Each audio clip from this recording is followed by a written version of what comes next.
Depuis le début du conflit en Ukraine, le Premier ministre britannique Boris Johnson a tenu à montrer son soutien à son homologue ukrainien.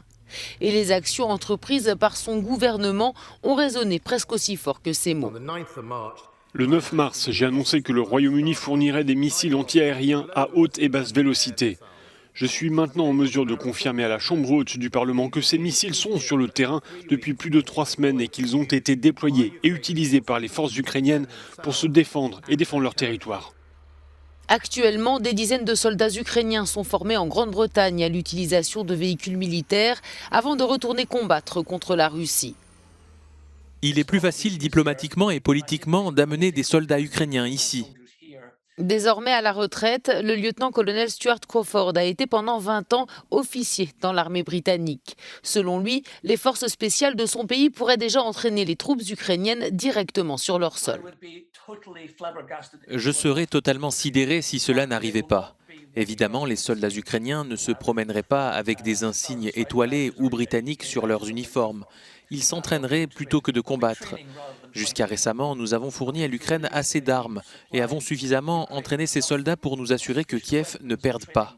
À présent, je pense que s'opère un changement, que nos armes et les heures d'entraînement dispensées aux forces armées ukrainiennes ont pour objectif de leur donner une chance de gagner cette guerre.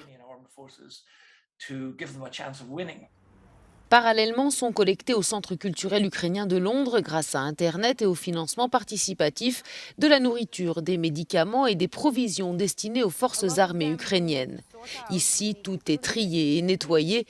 Ces bottes d'occasion, par exemple, seront fournies à la Garde nationale d'Ukraine. Mais pour Natalia, les pays européens pourraient faire bien plus.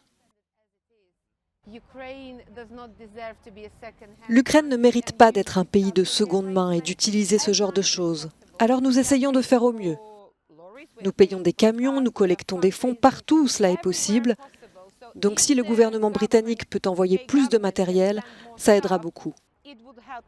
Alors que l'armée russe continue sa progression dans l'Est ukrainien, la ministre britannique des Affaires étrangères a appelé ce mercredi à un renforcement des livraisons d'armes lourdes et d'avions à l'Ukraine, soulignant que le temps était au courage face à la Russie.